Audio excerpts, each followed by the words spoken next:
Semoga hari ini membawa keselamatan dan kelimpahan rezeki bagi Anda. Amin. Assalamualaikum, salam sejahtera, Om Swastiastu, Rahayu, Rahayu, Rahayu. Tahukah Anda bahwa kejahatan metafisika adalah salah satu kejahatan yang sulit untuk dibuktikan secara hukum ataupun ilmiah? Meskipun entah gagal ataupun berhasil, kejahatan metafisika ini sangat mungkin terjadi kepada semua orang tanpa memandang latar belakang yang dimilikinya. Serangan metafisika yang sangat umum terjadi baik dari zaman dulu sampai sekarang, adalah serangan santet ataupun sihir. Santet ataupun sihir selain dikirim kepada korbannya melalui entitas banaspati, juga dapat dikirim melalui makanan ataupun minuman yang sudah dimodifikasi sedemikian rupa dengan mantra-mantra tertentu. Nah, hal inilah yang akan kita bahas kali ini, yaitu tanda-tanda terkena santet atau sihir melalui makanan dan minuman, sehingga, jika Anda atau keluarga Anda ada yang mengalaminya, maka akan bisa segera mencari pertolongan kepada orang yang tepat. Tanda terkena santet atau sihir lewat makanan dan minuman yang pertama, adalah timbulnya gangguan pencernaan. Gangguan pencernaan di sini bukan karena mengkonsumsi makanan pedas ataupun makanan yang sudah basi. Bisa saja mungkin sehabis Anda minum segelas teh atau kopi dari seseorang kemudian mengalami gejala ini. Reaksi ini sebenarnya adalah perlawanan tubuh Anda terhadap energi negatif yang masuk ke dalam. Jika kondisi fisik dan mental Anda kuat, maka sebenarnya tidak perlu dikhawatirkan, karena santet itu akan keluar melalui kotoran. Namun apabila kondisi Anda tidak kuat, maka santet dan sihir akan berhasil menyebar ke seluruh aliran pembuluh darah, bahkan akan menyerang organ tertentu secara khusus, di mana dapat disimak pada tanda terkena santet urutan berikutnya. Tanda terkena santet atau sihir lewat makanan dan minuman yang kedua, adalah rasa terbakar pada area dada. Tanda ini akan muncul setelah 1-2 hari setelah mengkonsumsi makanan ataupun minuman yang mengandung santet ataupun sihir. Selain rasa panas atau terbakar, orang yang sudah terkena santet melalui makanan dan minuman juga akan merasakan rasa nyeri seperti ditusuk dengan jarum ataupun paku pada organ-organ tertentu di dalam tubuhnya. Dan anehnya, rasa sakit ini hanya datang pada jam-jam tertentu saja, seperti pada saat menjelang maghrib, atau sesudah azhar. Kemudian ketika diperiksakan secara medis, dokter tidak menemukan penyakit tertentu yang dianggap menyebabkan timbulnya rasa sakit tersebut. Pada tahap seperti ini, jika tubuh si korban tidak terlalu kuat, maka akan dibarengi dengan kelumpuhan pada otot organ tubuh tertentu. Ada kasus jenis santet di mana menyebabkan impotensi pada pria dan kesulitan untuk hamil pada wanita. Santet yang menyerang pada organ reproduksi ini, biasanya adalah jenis santet atau sihir yang bertujuan untuk memisahkan pasangan atau penghancur keharmonisan dalam rumah tangga. Tanda terkena santet atau sihir lewat makanan dan minuman yang ketiga, adalah munculnya rasa sakit pada ujung ubun-ubun di kepala. Ubun-ubun sering dianggap sebagai antena yang erat kaitannya dengan segala sesuatu yang bersifat gaib dan spiritual.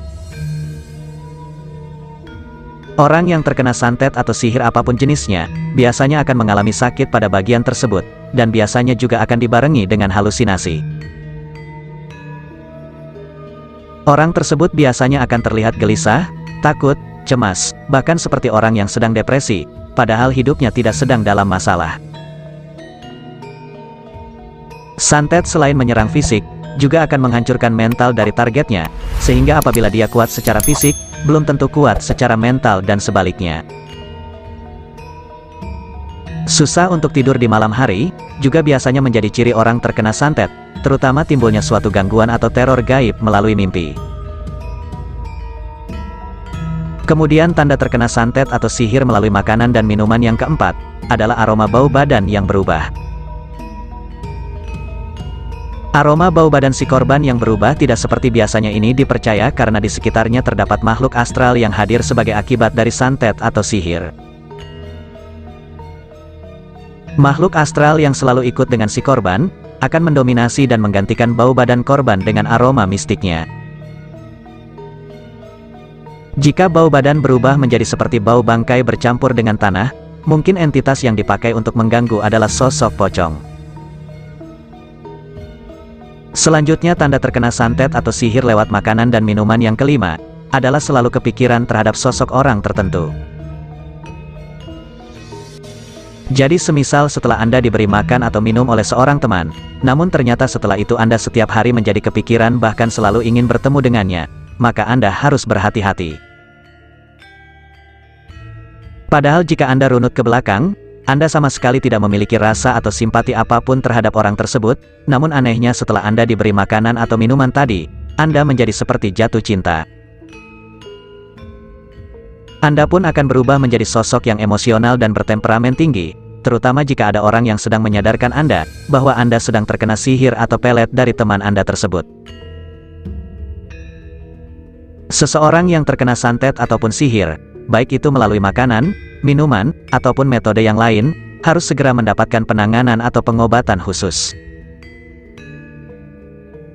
Dan di sini, admin akan memberikan beberapa tips sederhana agar Anda dapat terhindar dari santet ataupun sihir, terutama yang berasal dari makanan dan minuman.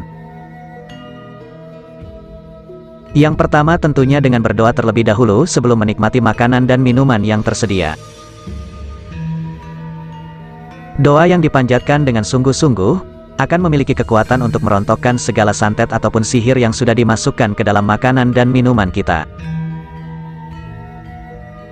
Cara yang kedua, jangan sungkan untuk menolak makanan dan minuman yang Anda rasa sangat mencurigakan.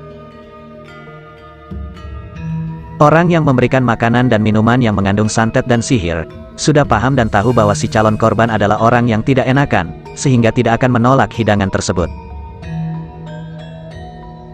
Orang zaman dahulu akan menggesek-gesekkan kedua lengan bawahnya untuk mengetes suatu hidangan mengandung santet atau tidak.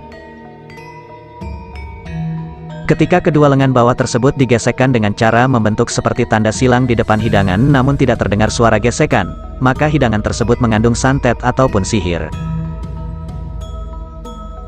Tips berikutnya adalah untuk mengatasi santet dan sihir yang sudah masuk ke dalam tubuh, namun masih dalam tahap awal atau ringan. Caranya adalah dengan merebus daun kelor atau daun bidara sebanyak 7 tangkai, kemudian dicampur dengan parutan bawang putih 3 siung. Kemudian setelah hangat dan hendak diminum, bacakan doa menurut keyakinan masing-masing. Intinya mintalah bantuan kepada Tuhan untuk menolong Anda dan memberi kesembuhan dari pengaruh santet, karena pertolongan yang sesungguhnya berasal dari Tuhan. Cara ini tentunya memerlukan usaha lebih dari sekali atau 2 kali untuk bisa melarutkan santet atau sihir yang sudah masuk ke dalam tubuh. Itulah tadi ulasan mengenai tanda-tanda terkena santet atau sihir lewat makanan dan minuman beserta beberapa cara dan solusi untuk mengatasinya. Semoga hal tersebut dapat menambah wawasan dan membawa kebaikan bagi kita semua, dan sebagai penutup seperti biasa admin doakan, agar Anda sekeluarga selalu terhindar dari hal-hal yang negatif serta diberikan kelancaran dalam usaha dan pekerjaannya. Amin.